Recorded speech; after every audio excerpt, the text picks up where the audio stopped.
de que aquela empresa que todo mundo brigava para entrar entre 18 e 19 bateu 12 e 30. Poderia ter sido mais de 20% de queda no lucro. E isso foi tudo por conta de dois eventos não recorrentes que salvaram o lucro de não ser pior. Mas o lucro recorrente, o que dá para contar do banco nesse semestre, foi 57,2 milhões. Boa noite, pessoal. Quem fala é o Gustavo. Esse é o canal Pingou Dividendos e aqui estou eu para vocês trazendo um vídeo sobre OBR Partners ou ABR Partners. Chame como você quiser. Mas o que a gente tem que falar sobre ela? Primeiro, olhando para esse bichinho aqui, que todo mundo queria comprar até pouco tempo atrás, porque ela começou o ano oscilando entre 18 e 19, chegou a bater 20 em alguns momentos. Todo mundo queria entrar e não tinha espaço. Só que de um tempo para cá, digamos que acho que o maior começo da queda talvez tenha sido aqui, do dia 4 de maio para cá. Foi uma queda desenfreada, a ponto de que aquela empresa que todo mundo brigava para entrar entre 18 e 19 bateu 12 e 30. Então a gente vai conversar aqui nesse vídeo hoje e você vai sair daqui sabendo e entendendo por que ela caiu tanto. E você vai saber tomar uma decisão de será que ela tá boa no preço de agora ou ficou caro nesse momento? Você acredita? Será que tem como ter ficado caro a 12,30 enquanto o pessoal queria comprar a 18? Bom, a gente vai falar sobre isso lendo o relatório que ela soltou, o mais fresquinho, que é a divulgação de resultados dos 6 meses de 2026, o semestre, beleza? Vamos lá. Aqui é importante a gente dar um destaque. Por quê? Por que ele não fala segundo tri, Gustavo? Porque um banco de investimentos, ele tem acordos que envolvem emissões de títulos, fusões e aquisições que levam dias para acontecer. Então, às vezes, algo pode ter ficado pro segundo tri que fazia parte do primeiro, só por conta de uma data para fechar um acordo. Então é bacana a gente olhar mais para a parte do semestre mesmo, ao invés de comparar trimestre a trimestre. Mas não faz mal olhar para o trimestre também. Vamos lá. O que nós temos de destaques financeiros? E prêmios, olha lá. Primeiro de tudo, aqui a gente tem que ficar atento a dois pontos. O banco ele tem dois tipos de receita, certo? Receita total do semestre foi de 264,9 milhões. Ok, foi 0,7% pior que ano passado. Beleza. Mas receita com clientes, que foi 211,2 milhões, isso aqui, a receita com clientes representa 80% da receita total.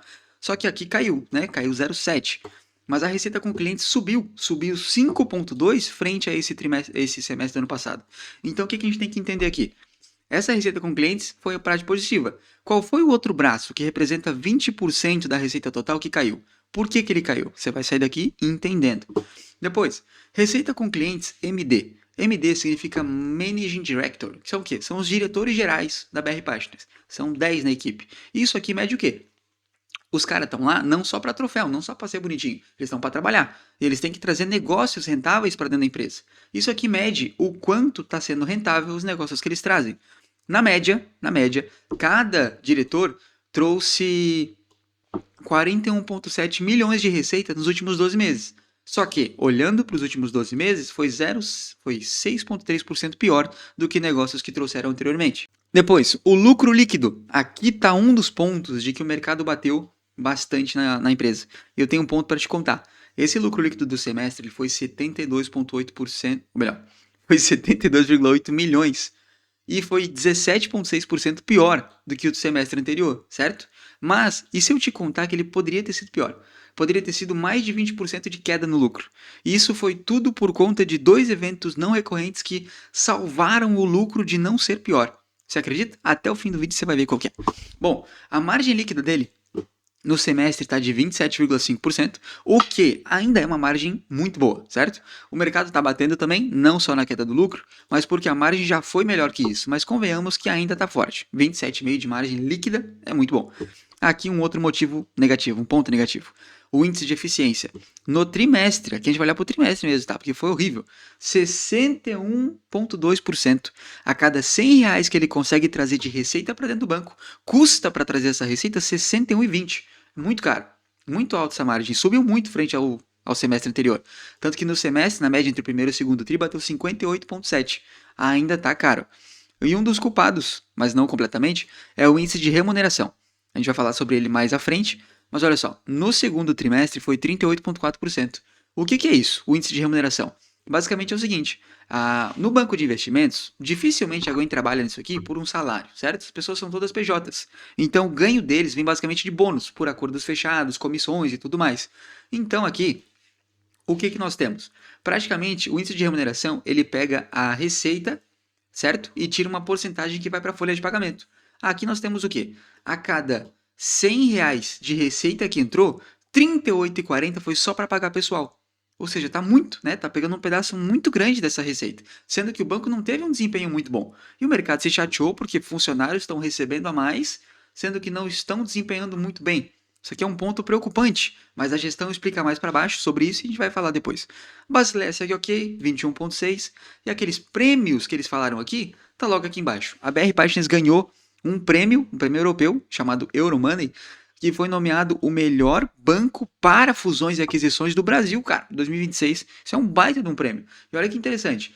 Olha só, a parte de fusões e aquisições e reestruturação, no primeiro semestre de 2025, eles tiveram só 3 deals, 3 acordos fechados, frente a esse ano que os caras fecharam 14 acordos. Olha que legal. Isso aqui indica que eles estão ganhando market share, aparentemente, né? Estão se tornando mais reconhecidos e bem reconhecidos. Negócios esses de M&A capital e soluções de capital que movimentaram 6,2 bilhões de reais. Isso aqui é um ponto importante para a gente abrir depois. Vamos lá. Sobre a evolução do mercado como um todo, não só da BR Partners. Aqui ela mostra os volumes em bilhões de transações anunciadas no Brasil. A gente consegue ver, a gente já viu isso em vários relatórios, deles no caso, mas que o melhor momento para fusões e aquisições foi em 2021, quando a Selic estava na casa dos 2, 3, 4% aqui. Só que conforme a Selic avança, a gente consegue ver que o mercado ele deu uma esfriada. E olhando para os últimos 12 meses desse segundo TRI, foi o pior momento de todos, com somente 186 bilhões de transações anunciadas. Só que a gente consegue ver que, para o mercado como um todo, já que isso aqui fala do mercado em geral, o negócio está caindo, não está ficando bacana, enquanto a BR Partners está se destacando com mais acordos sendo fechados e sendo mais procurada. Muito positivo esse aqui é um ponto que tem que ser elogiado. Sobre o mercado de capitais agora, que é o quê? Mercado de capitais, Gustavo? Emissões de títulos privados. Que títulos são esses? Quando uma empresa precisa de grana, ela procura um banco de investimento, certo? Ela pode procurar um banco do Itaú e pegar um empréstimo. Ela pode emitir novas ações, fazendo um follow-on, uma subscrição, ou ela pode emitir títulos privados, que são esses: debentures, notas comerciais, notas promissórias, um CRI, pode emitir um CRA, pode emitir um CR, que é um certificado de recebível que não está ligado ao imobiliário ou ao agronegócio, ou um FDIC mesmo, certo? E esse mercado como um todo, o mercado de capitais, que é um braço forte da BR Partners, ele cresceu frente a 2020 22,3% ao ano, mas nesse primeiro semestre do ano passado e desse ano foi complicado. Ele caiu 5,1% frente ao ano passado. Só que um ponto que está até um pouquinho escondido aqui, nem precisava, tá? Porque eu já vou esclarecer isso para vocês, é que o quê? Se tratando de um mercado de capitais, a gente viu que de um semestre ao outro caiu 5,1%. Mas para a BR Partners o baque foi um pouquinho maior. Por isso que ele está aqui em letras miúdas. No BR Partners, a redução foi de 14%. Aqui ele fala que foi por conta da Selic e tudo mais, só que tem mais um motivo que está ali embaixo que eu já vou mostrar para vocês. Beleza, continuando. Indicadores financeiros e operacionais. Como é que foi no geral, certo? Olhando para o semestre, frente ao ano passado. Bom, a receita total caiu 0,7%, o lucro caiu 17,5%, a margem líquida, que eu falei para vocês que está boa ainda, mas ela já foi melhor, caiu 5,6 pontos percentuais. O ROI caiu 3,5%, isso aqui depois a gente vai falar sobre ele, e o índice de eficiência e de remuneração piorou, né? Porque se a gente olha aqui, ele caiu sim 13,7 pontos percentuais, mas quando a gente olha o valor assim mais ou menos exato, a gente pega 58,7 e divide por 45. Opa, eu apertei duas vezes, mas deu 1,30 ali, ó. Ou seja, o índice de eficiência deles piorou 30%, ficou 30% pior, é muita coisa. É mais alarmante porque esse 13 pontos percentuais até suaviza um pouco. Mas imagina, você ficou 30% pior, cara. É bastante coisa para piorar, né? Aí depois, as operacionais. O Basileia deu uma subidinha leve. O warehousing, vou explicar para vocês o que é isso mais lá embaixo. E o patrimônio líquido, né, da holding, que a BR Partners é uma holding, o banco BR Partners está dentro dela. Ela melhorou 0,3%. Pouca coisa. Anunciou dividendo, 0,18 centavos por unit, um payout de 54%. E aqui está o principal ponto que justifica aquele aumento no custo, tanto na remuneração quanto no índice de eficiência. Olha lá. Eles estão focando muito em montar como se fosse um time dos sonhos. Presta atenção. Eles estão contratando uma equipe de peso, uma equipe forte, para que quando a Selic venha a cair, já começou, né? Tá caindo consecutivamente, parou em 14, mas quando ela voltar a cair mesmo lá para casa de talvez um dígito, os caras possam desempenhar muito bem. E o que acontece nesse time dos sonhos aqui? Colaboradores. Eles tinham, no ano passado, 188 colaboradores, enquanto agora estão com 205. Diretores, contrataram mais um. Os managing directors lá, que são os chefões, manteve 10, né? E sócios se desfizeram ou perderam 3. Vamos lá. Talvez possa até ser promovido, né, para cá e para cá, sei lá. Mas bom, aqui ele fala a receita total e a receita com clientes, como é que ela vem evoluindo e tudo mais. Só que nesse momento aqui a gente não quer elogios, né? A gente quer ver a verdade. Então vamos pular. Só vendo brevemente assim, a evolução da receita desde 2020 evoluiu 286%, negócios não cíclicos. A receita total evoluiu 138% e do banco de investimento evoluiu 35%. A gente não quer lorota, a gente quer saber a verdade. Por que caiu? Receita com clientes. Nesse semestre, 80% da receita total foi composta pela receita com clientes. A melhora foi em relação ao período anterior, que ocorre devido ao nível de atividade mais elevado na linha de banco de investimentos, impulsionado pela maior conversão de transações em relação ao período anterior. Que a gente viu, né? Tinha fechado 3 acordos ano passado e agora fechou 14. E a receita foi bem maior, foi de 200,7 milhões para 211,2. Ok. Aí o que nós temos? A DRE gerencial semestral eu vou passar brevemente porque tem uma outra DRE que eu quero mostrar lá para frente. Mas aqui nós temos o quê? A receita total, que a gente já viu. A com clientes, que é 80% do banco, veio da onde? Do banco de investimentos e do mercado de capitais veio 165,2 milhões de reais. Melhorou 8,4% frente ao ano passado. A parte de venda de tesouros e estruturação, que isso aqui é a parte do banco mesmo, porque BR Partners ele tem um banco de verdade e um banco de investimento. Tudo isso dentro da holding que é a BR Partners, certo? Isso aqui é importante lá para o final, para a parte da alíquota de imposto. Mas enfim, a parte do banco trouxe uma receita de 37,1 milhões, que foi 10% pior que o ano passado. Até vou salvar esse número para a gente conversar sobre ele depois, 37,1. E aí a gestão de patrimônio, que também faz parte do banco de investimentos, que não faz parte do banco, isso aqui é um pouquinho complicado, mas ela trouxe 8,9 milhões, 22,8% a mais do que ano passado, 7,2. Mas isso também se explica porque aumentou o valor do patrimônio que eles têm sobre gestão. E aqui, a remuneração de capital. Lembra que eu falei que é banco? Isso aqui está muito complicado. Mas tem o banco e o não banco, eu vou chamar desse jeito. Bom, a remuneração de capital vem porque assim como você coloca o seu dinheiro na parte ali numa caixinha do Nubank, num cofrinho do Inter ou do Mercado Pago, você empresta dinheiro, certo? E aí o banco pega esse dinheiro e empresta para os outros. Esse capital que ele pegou, remunerado, trouxe para ele de receita 53,7.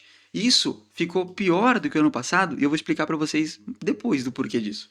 Aí as despesas que a gente viu que aumentaram em 20%, principalmente o pessoal e administrativo. E do que veio esse aumento? A parte do pessoal que eu expliquei é o time dos sonhos, né? Mas ele explica aqui embaixo, ó. Pelo aumento de despesas, principalmente da despesa de pessoal, em função do contínuo investimento em pessoas.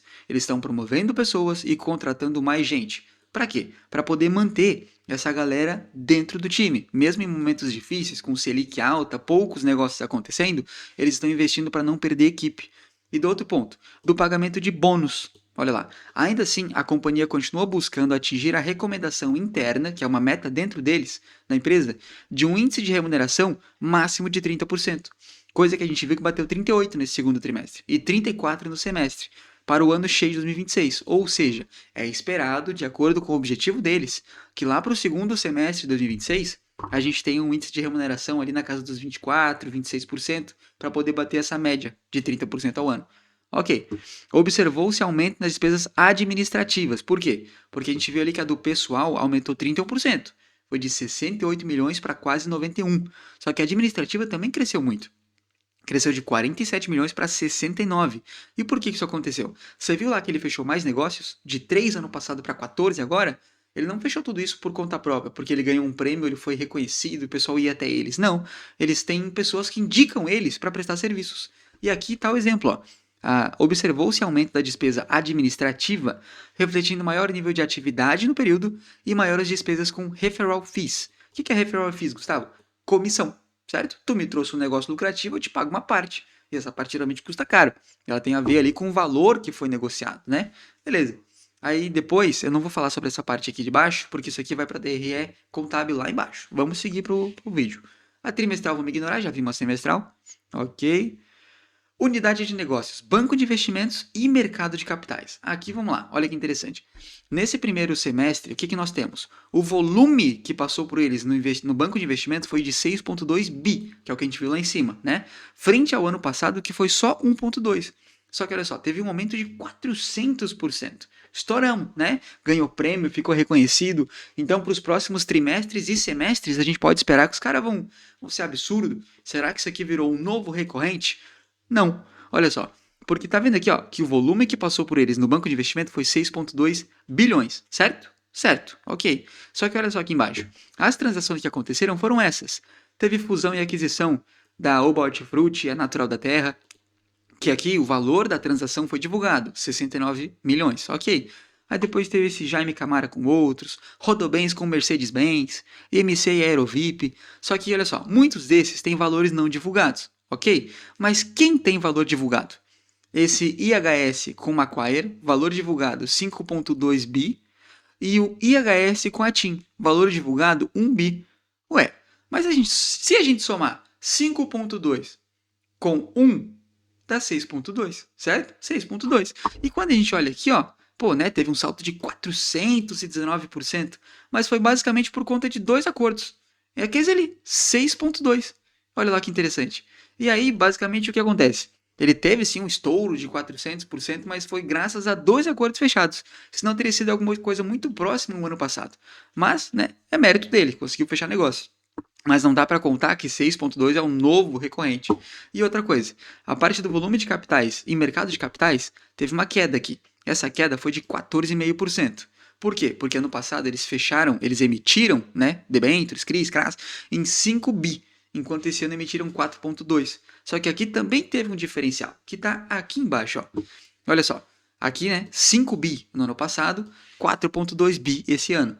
E aí ele mostra o seguinte, ano passado tiveram só 16 emissões com eles, e o ticket médio foi 314, enquanto esse ano foram 34 emissões, eles foram procurados por mais clientes ou tiveram mais indicações ali para comissão. Só que o ticket foi menor, mas teve um não recorrente, que é o quê? Tá vendo que tem um umzinho aqui? Esse umzinho indica que tem alguma coisa que a gente tem que ler, né, sobre esses 5,2 bi, ou melhor, 5 bi e 26 milhões. Tá aqui embaixo. Considera-se o underwriting. O que é underwriting? Under é embaixo ou sob alguma coisa. E writing é escrita. Inscrição. Subscrição. Olha que interessante. Considera a subscrição da companhia na emissão de uma debenture no valor de 3 bilhões. Ou seja, por isso que teve menos emissões, só que uma delas foi 3 bi. Então, quando a gente pega esse valor aqui, ó, que foi 5,26 menos 3 bilhões, dá só 2 bilhões e 26 no ano passado. Para 15, deixa eu puxar aqui, 2 bilhões e 26 para 15 emissões, né, desconsiderando essa uma de 3 bi. Fazendo isso para 15 emissões, o ticket médio do ano passado, das emissões, foi 135 milhões, enquanto esse ano foi 126. Então eles melhoraram, apesar de parecer que não, porque foram menos acordos fechados, apenas 16 ao total, frente a 34 desse ano. É um ponto positivo que indica o quê? Indica que provavelmente nos próximos trimestres, eles terão mais clientes. Eles estão sendo mais reconhecidos, estão ganhando prêmios de eficiência, cara. Isso é um ponto interessante. O que está complicado é as margens, mas vamos seguir aqui. Unidade de negócios. Venda de tesouros e estruturação. O que é esse braço aqui, Gustavo? Esse braço ele mexe tanto com câmbio quanto com derivativos que podem ser feitos. Imagina o seguinte, uma empresa hoje, ela fechou um contrato, fez um financiamento, certo? E ela pegou nesse contrato uma taxa que foi, por exemplo, IPCA mais 10, beleza? IPCA mais 10. Só que, pô, a Selic começou a cair. Se ela começou a cair, é porque deu certo para controlar o IPCA. Mas se a Selic cair, o que acontece? IPCA tende a subir. Essa empresa está com medo que o IPCA suba demais e ela fica preocupada. Hoje, IPCA mais 10, IPCA está acumulado em 4,40, seria uns 14,40 ao ano, certo? O que ela fala? Pô, se esse IPCA subir demais, eu não vou conseguir pagar a conta. Eu quero trocar esse indexador. Não quero IPCA mais 10. Eu quero um pré-fixado. E aí ela vai até o BR Partners. O BR Partners vai olhar qual que é o CDI futuro. Vamos supor que esteja ali num 14,8 ao ano, certo? O BR Partners vai lá e faz uma estruturação onde ela muda esse indexador. Ela compra essa dívida, vende para um banco, faz toda uma operação e deixa esse empréstimo do cliente fixo em 14,8 ao ano, certo? Se o IPCA subir ou cair, a taxa dele é essa. Ele sabe que com essa taxa ele pode lidar. Ou então, se a gente tem, por exemplo, um cara que ele é exportador, certo? O dólar hoje está de 5,18. Tá, mas vamos supor que o dólar futuro, a estimativa por conta da alta taxa de juros no Brasil e da alta taxa de juros nos Estados Unidos, esteja algo em torno de 5,55. Ela vai lá e fala para a BR Partners que ela quer travar o dólar dela em 5,55. Ela tem medo que ele caia demais o dólar futuro para negócios que ela vai fazer. Então ela paga ali um prêmio fazendo um hedge, uma proteção cambial com a BR Partners, para que toda venda que ela faça no futuro, ela consiga o dólar a 5,55. Porque se no futuro ele cair, ela está protegida e ganha uma margem de lucro. Coisa que a gente já viu, por exemplo, dentro da Suzano. A BR Partners orquestra esse tipo de situação. E olha que interessante. Mas, pô, Gustavo, se ela orquestra essa situação e no futuro o dólar realmente cair, o perigo do câmbio ter caído ou das taxas naquele IPCA mais mudar para cima ou para baixo não vai todo para a BR Partners? Não exatamente, porque olha só, risco direcional. Aqui no comecinho na página 2, ela traz o seguinte, olha lá, na linha de gestão de ativos e as receitas de venda de tesouro e estruturação, que são receitas 100% de clientes, sem, peraí, vem para o lado aqui, risco direcional. Por quê? Porque assim que ele fecha esse contrato com o cliente, mudando a taxa dele ou fazendo alguma proteção cambial, ele faz sim essa estrutura e joga um custo a mais ali em cima, certo? Assim que ele vende isso para o cliente, ele vai direto num cara grande. Como assim um cara grande? Um BTG da vida, um Itaú. Ele faz o quê? Ele compra essa mesma operação. E ele ganha no spread. Por quê? Porque ele vendeu por 15 milhões, todo esse acordo, só que ele conseguiu comprar a mesma operação no Itaú por 12, por 13. Esses 2 ou 3 milhões de diferença é o spread dele, é ali que ele ganha. E é por isso que não tem o risco direcional. O risco direcional da taxa subir ou cair, o dólar subir ou cair, é diretamente do Itaú e do Bradesco. Mas não é totalmente sem risco, é sem risco direcional. Por quê? Porque ele vendeu para o cliente, como nesse exemplo que a gente viu, essa estrutura por 15 milhões. E ele foi lá e recomprou por 12. Mas não significa que esse cliente já pagou os 15 milhões. Ele vai lá e paga à vista. Só que aqui ele negocia. E ele tem risco de inadimplência, tem o risco de um calote. E esse é o risco que existe. Beleza. Continuando onde a gente parou, a gente estava no 10. Vamos lá. O que é importante a gente ver aqui? Eficiência. Olha só. No primeiro semestre do ano passado, eles tiveram um volume negociado de 22,3 milhões, certo? Eles conseguiram fechar muitos acordos valiosos. Só que esse ano, agora, nesse semestre, foi só 7,9. Foi uma queda de 65% no volume negociado, certo? Só que olha que interessante, a receita deles, frente ao volume negociado, foi o seguinte, caiu 64% o quanto foi negociado, mas a receita caiu só 9,7%. Por que isso mostra eficiência, Gustavo? Provavelmente aqui no ano passado, eles fecharam negócios com grandes players, grandes empresas. E uma empresa que faz uma movimentação dessa, um derivativo de muitos milhões, na verdade aqui está em bi, tá, perdão, de muitos bilhões, eles conseguem fazer o quê? Eles conseguem sentar e exigir uma taxa diferente. Eles conseguem amassar essa margem, negociando o preço. Quanto que ele vai pagar para a BR Partners? E aí onde ela sofre. Aqui nesse momento foi só 7,9 bi que foram negociados, mas talvez com vários players menores. E eles conseguem com uma margem um pouquinho mais esticada, uma margem mais alta. Por quê? Porque esses clientes que estão negociando com eles têm menor poder aquisitivo de barganha. Então foi muito bacana. Piorou a quantidade negociada, mas não piorou tanto. Quase nada até, considerando 60% na sua receita. Continuando aqui, vamos lá. A parte de gestão de patrimônio, que a gente já conversou lá antes, ela cresceu frente a 2025, do ano passado para cá cresceu 13,2% a quantidade de patrimônio sobre gestão. Só que a gente viu lá que a receita subiu 22,8%, ou seja, alguma coisa, algum mix ali dentro que eles estão cobrando aumentou muito. Porque se só o patrimônio crescesse 13,2%, a taxa poderia crescer 13,2%, mas cresceu além. Então, ou eles estão cobrando mais caro, ou acharam um jeito de rentabilizar ainda mais o que estão fazendo lá dentro. Talvez uma taxa de performance, não tenho certeza.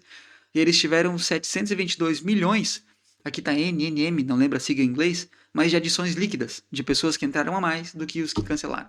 Ok, beleza? Aí depois, capital e funding. Aqui que eu falei para vocês que ele é um banco também, certo? Dentro da BR Partners temos um banco. E como é que está esse banco hoje? Nós temos em warehousing 3,3 bilhões de reais. O que é warehousing, Gustavo? Imagina o seguinte, lembra que a gente viu lá em cima que no mercado de capitais, uma empresa procura um banco de investimentos para emitir títulos, como debêntures, CRIs, CRAs? Ok. Só que imagina o seguinte cenário. Você é uma empresa do agronegócio, certo? E você foi lá e emitiu um CRA. O agronegócio está mal das pernas, não está bem visto agora, não está passando muita confiança, o medo de calote, certo? Imagina que você foi lá, você pagou a BR Partners, você emitiu os seus CRAs, só que você não conseguiu vender. Pô, né? Você vai ficar o quê? Você vai emitir, por exemplo, 300 milhões em debênture e vai ficar esperando alguém comprar? Esperando dinheiro? Como é que fica se ninguém comprar? Você se complica, né? E esse warehousing ele é como se fosse uma prateleira como se fosse um depósito da própria BR Partners. Óbvio que ela avalia riscos antes de comprar tudo isso, mas aqueles 300 milhões, como o que aconteceu de março para junho, vamos fingir que foi um debenture só, foi um CRA só. Ele foi lá e comprou todo o CRA que você emitiu. Assim você fechou o negócio, você pagou as taxas para a BR Partners e ela comprou todos os seus CRAs. E assim você conseguiu o dinheiro que você precisava para alavancar e melhorar a sua empresa. Só que o foco é, essa prateleira da BR Partners, ela está à venda. Eles ficam sim por um período, a gente consegue ver que a média deles é gerar em torno de 3 a 3,5 bilhões com ativos em prateleira. Por quê? Porque um pouco eles vão vendendo, negociando taxas de corretagem e tudo mais, um pouquinho eles ligam para a XP, ligam para o BTG e falam, anuncia esse produto aí de renda fixa para vender, a gente negocia a taxa assim, assim, assado. E outra, estando com isso na prateleira, ele pertence à BR Partners, certo? Então, toda aquela rentabilidade que um CRA entrega, que um CRI entrega, uma debênture paga, está vindo para a BR Partners. É um pouco do que eles estão recebendo, certo? E aí, de onde é que vem esse dinheiro aqui? Aqui em cima a gente tem a parte de alavancagem. Isso aqui está olhando para o capital nível 1 do banco. Que é o quê? O quanto o banco tem de patrimônio realmente frente a tudo aquilo que está investido nesses títulos. 3,3 vezes o seu capital nível 1 é o quanto ele tem investido. É até, digamos assim, eu diria conservador, tá? O que nós temos aqui embaixo? A Basileia, que eu falei para vocês que a gente ia falar sobre ela. Por quê? Olha só, eu falei lá no começo que a BR Partners ela é uma holding, certo? E dentro dela nós temos o banco e temos o não banco, beleza? Por que isso é importante? Olha só, dentro do capital nível 1 que eu falei, que é o que está investido aqui, 3 vezes 3 vezes, nós temos o quê? O capital principal é o patrimônio líquido do banco. E olha como é que ele está hoje, em junho do 26. Ele é só de 573,8 milhões. E por que eu digo só? Porque lá no ano passado, esse patrimônio líquido ele era de 687,3 milhões. Ele encolheu. Deixa eu ver até quanto aqui, deixa eu puxar a calculadora. 687,3 dividido para 573,8. Ele encolheu 20%. E por que o patrimônio líquido do banco encolheu, Gustavo? Para agradar você, acionista. Por quê? Porque ele pagou dividendos não recorrentes. Dividendos extraordinários, quero dizer, no ano passado. E dividendo sai da onde, Gustavo? Sai do patrimônio, sabe? Assim que vocês pegam no pé do fundo imobiliário, que o dividendo sai da cota, sai do valor patrimonial, aqui também, cara, teu dividendo sai do patrimônio líquido. E olha só que bacana. A gente viu que mesmo encolhendo 20% do patrimônio líquido, a Basileia não mexeu lá em cima, ela até subiu um pouquinho. E ela está aqui embaixo, ó. A Basileia, que era 21,4, hoje ela é 21,6, ela aumentou. Por que isso acontece? Antes, o capital principal, que é o patrimônio líquido do banco, era 11,2 e agora ele é 9,4. O que subiu? O capital complementar, que antes era 6%, agora é 7,4. O capital complementar é esse aqui, ó. Hoje ele é 448,6 milhões. Antes ele era 367. Subiu, tá bom, né, Gustavo? Subiu, tá bom. Não tá bom. Por que não tá bom? Capital complementar é o quê? Patrimônio líquido a gente sabe, é a grana que pertence ao banco. Capital complementar são emissões de dívidas que o banco faz que são perpétuas, que são letras financeiras subordinadas. Eu expliquei isso para você no Banco ABC, no vídeo lá, vale a pena você ver. Então eu não vou aprofundar tanto, mas são como se fosse o seguinte, tem o CDB, né? O CDB ali você coloca o dinheirinho, você pode sacar amanhã, o banco está lascado. Letras financeiras, elas têm um prazo maior. Elas têm um prazo que, se eu não me engano, vai até 5 anos. E tem uma rentabilidade maior. Por quê? Porque não tem liquidez. Se você botar hoje e amanhã se arrepender, ainda faltam 4 anos, 11 meses e 30 dias para você poder pegar o dinheiro de volta. Então ela paga mais. E existe as letras financeiras subordinadas. O que muda, Gustavo? Ela paga mais ainda. Só que ela não tem liquidez nenhuma e o banco decide quando que ele vai te devolver. Olha que situação. E o problema é, o capital complementar, o Banco Central permite que o banco considere parte do seu patrimônio, parte da Basileia, as letras financeiras subordinadas. Ok, então ele está com uma Basileia saudável, certo, Gustavo? Certo. Só que ele trocou um capital que era dele, que não gerava custos, só gerava receita investindo e rendendo Selic, por exemplo, por algo que é dele, só que gera custos. Custo de quê? Custo de funding. Olhando aqui para baixo, como é que está esse capital hoje? Está 1,2 bi, né? 449, que é o complementar, as letras financeiras. Só que olha só o funding dele aqui. O que é funding, Gustavo? Se você viu o vídeo do Banco Inter, você já sabe. Mas é o seguinte, quando você empresta dinheiro para um banco, como eu falei para você, você bota lá no seu CDB, lembra aquela liquidez diária? O banco está te pagando por aquele dinheiro, certo? É custo. Então ele trocou um dinheiro grátis por um dinheiro caro, para poder ficar protegido. E o funding dele hoje, do valor que está emprestado para o banco hoje, é 5,1 bilhões E o prazo médio é 770 dias. Tem mais de 2 anos para se preocupar em devolver esse dinheiro. Então tá muito tranquilo. E é desse funding aqui, dessa grana que está emprestada para ele, que gera custo, que ele usa para comprar aqueles itens no warehousing, aqueles debêntures na sua prateleira. Olha que interessante. É assim que ele rentabiliza essa grana. E outra, aqui tem 5,1 bi, né, depositado para ele. E só 3,3 lá na parte do warehousing. Ou seja, ele tá com uma certa liquidez. Ele tem 1 bilhão e pouco ainda sobrando que ele poderia investir se ele quisesse. Mas o bicho é conservador. Ok. Aqui o vencimento do funding. Aqui a parte dos rates, que é o quê? A avaliação. A Fitch, a S&P e a Moody's, eles consideram o BR Partners muito seguro, né? AAA é o máximo. Os caras são AA, então é um banco que a gente pode sentir uma confiança em emprestar para ele. Show. E continuando aqui, indicadores de performance. Aqui é um ponto interessante. Olha lá. A gente já falou sobre isso, né? A gente abrangeu mais lá em cima. Eu queria falar mais aqui embaixo, mas já falei antes. Que piorou 30% o índice de eficiência deles. Que, pô, 45 assim não era excelente. Mas era bom, né? Era bom. E agora ficou horrível. Aí a parte do índice de remuneração também, que eles já falaram. Que é por conta do contínuo investimento em pessoas. Que eles estão buscando manter a meta de 30% para o ano todo e tudo mais. Temos que acompanhar no próximo relatório, talvez juntos, de que se ele vai voltar a ser algo próximo disso, talvez um 24% para poder manter essa média. Lucro e margem líquida nós já vimos, né? De 33 para 27, de 88 para 72. Aguenta mais um pouquinho, você já vai descobrir por que isso aqui poderia ter sido pior. Beleza? O ROI a gente já falou também, mas aqui eu quero falar sobre um ponto importante. O ROI, olha o que ele fala para ti, tá? Olha o que ele fala para ti. O ROI continuou num patamar elevado, 18,2%, atribuindo um valor adicional, um alfa, de 3,4% em relação à Selic média do período. Ok, mas o que é importante aqui? Pô, né? Concordamos que um ROI de 18,2 é bom, excelente, muito bacana. Mas ele pega e te diz que o seguinte, se você, o que é esse alfa aqui? Se tu investir tua grana na Selic, pô, a Selic em média, né, que é o que ele deu, Selic média, vai te pagar 14,8% ao ano. Se você investir essa grana em mim, eu consigo rentabilizar 18,2%. Você vai ter um alfa de 3,4, né? É um argumento interessante. Mas olha o problema aqui. Esse ROI deles antes era 21,7. Frente a essa Selic média que ele deu, 14,8, era praticamente 7 esse alfa. Esse alfa, que era 7, o ROI caiu pela metade. Pô, era 7 e caiu vezes menos 3, peraí, me perdi, 3,4? 3,5. Caiu 3,5 esse alfa que você tinha, essa vantagem que você tinha em tirar o seu dinheiro da renda fixa e investir na BR Páginas. Ainda tem um bônus ali? Tem, mas ele podia ter sido muito melhor. Não foi. Esse que é o problema. Eles estão tentando embelezar algo que está realmente ruim. A receita com clientes, MD, a gente já viu lá em cima. Só que tem um diferencial aqui. Lá em cima a gente viu que frente aos últimos 12 meses foi 6% pior, certo?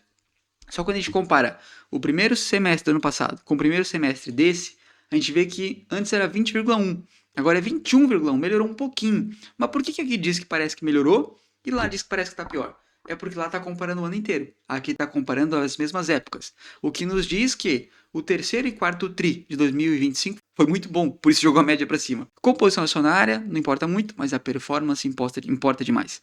Olha só, aqui ele traz a performance desde o início do BR Partners, comparado com quem? Com o Ibov. Desde o início ele entregou uma rentabilidade de 36%, frente ao Ibov que entregou 41%. Ou seja, né, perdeu para o Ibov, mas né, perdeu só 6%. Só que eu vou te fazer uma pergunta. Sempre que a gente vê esses gráficos de performance aqui, a gente vê só 2 indicadores ou a gente vê mais gente? Eu estou sentindo falta de um cara aqui. Que cara é esse? Deixa eu te mostrar, eu vou ter que abrir um site que eu esqueci de abrir antes. Que é o mais retorno comparador. Olha que interessante. De ativos.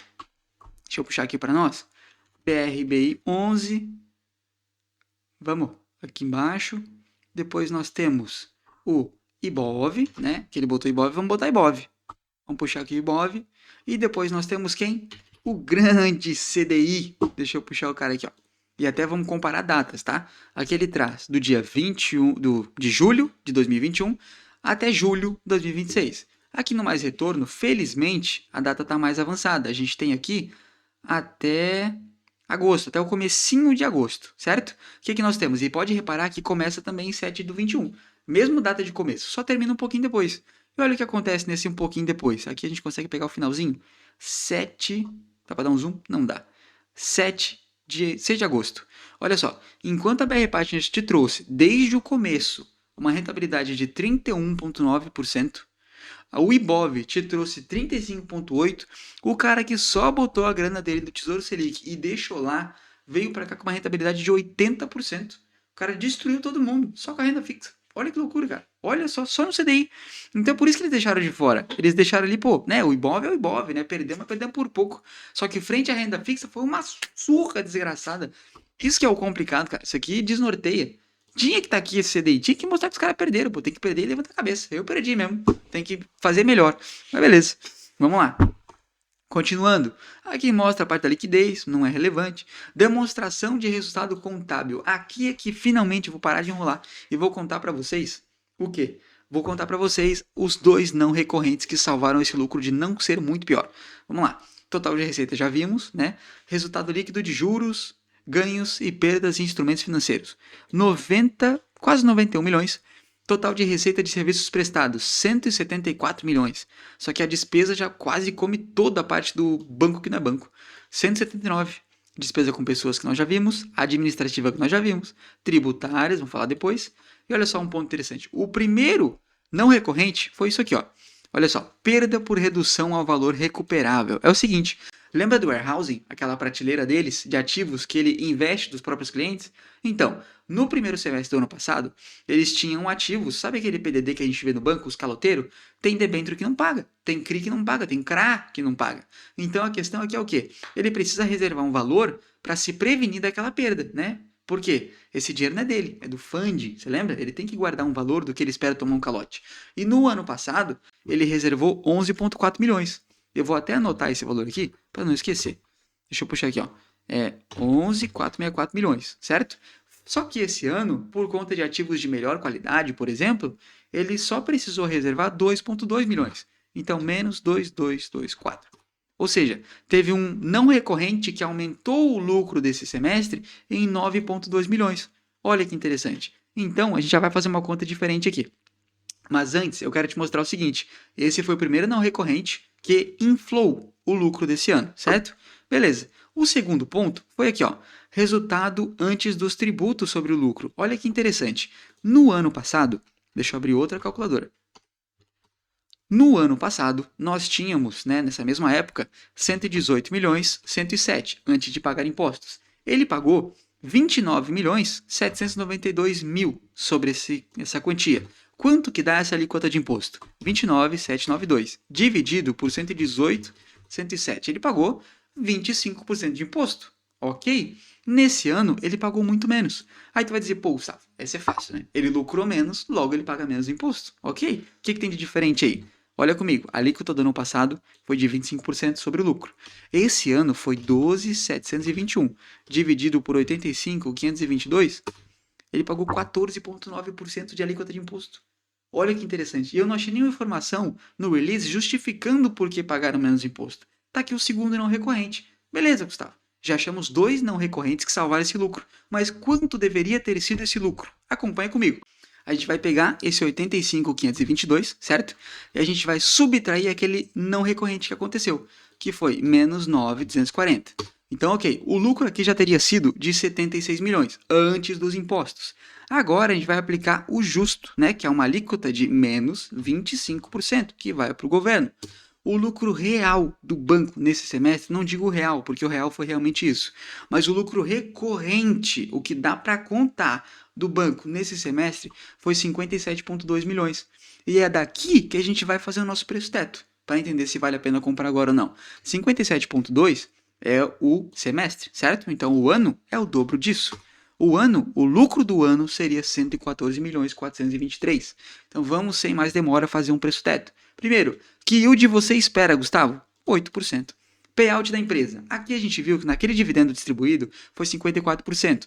Só que quando a gente puxa a média da empresa aqui, a gente tem uma média de 84,60, certo? Então, o que a gente pode fazer? A gente pode vir aqui e manter 84,60 de yield. 84,60. Aqui o lucro do ano passado foi 175 milhões. Só que o desse ano recorrente que dá para contar são 114,423 milhões.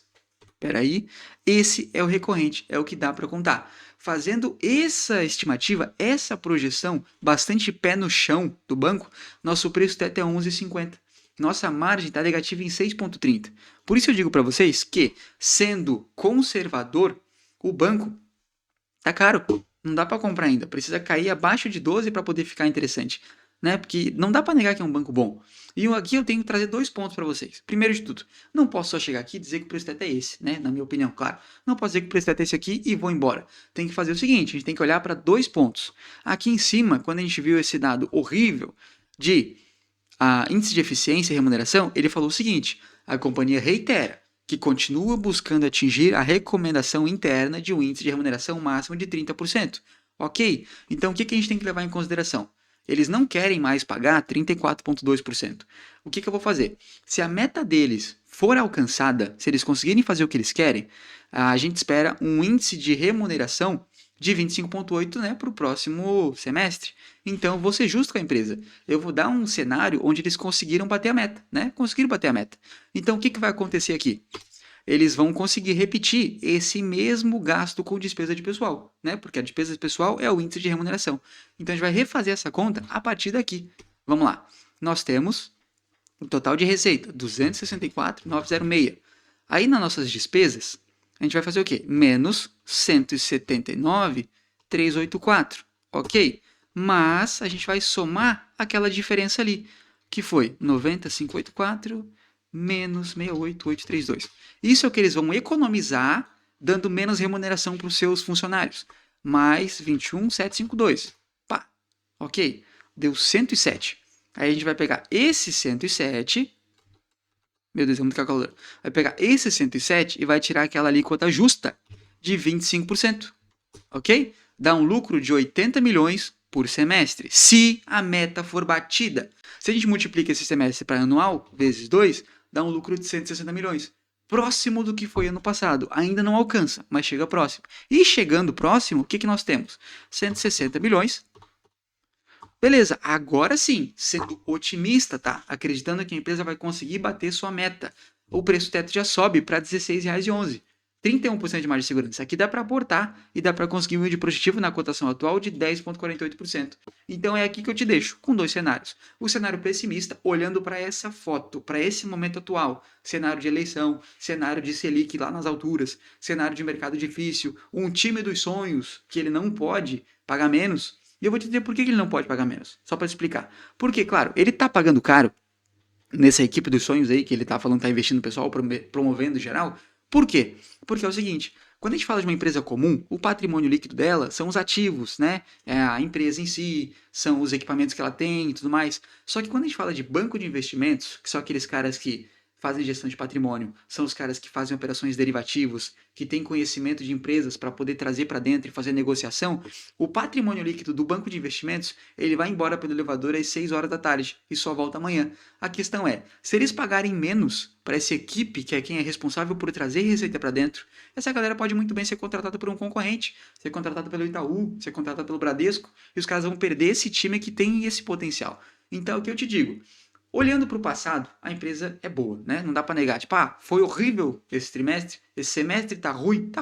Mas não quer dizer que a empresa vai quebrar amanhã, certo? Então, qual que é o ponto que eu te digo aqui? Se você acredita na empresa, se você confia nela, a gente viu o quê? Ela conseguindo alcançar o que ela quer, o preço dela tá bacana, né? Tem uma margem para o resultado que pode vir a acontecer. Só que isso aqui é um prazo para talvez daqui a 1 ano, talvez 2. Por quê? Porque por mais que no segundo semestre eles tenham metas, nem sempre metas são alcançadas, né? Inclusive, se você duvida de alguma conta, se tem uma opinião diferente, comenta aqui qual que é a sua tese. Eu esperaria pelo terceiro tri desse ano para ver como é que ela vai estar. Mas quero que vocês fiquem com Deus e um grande abraço.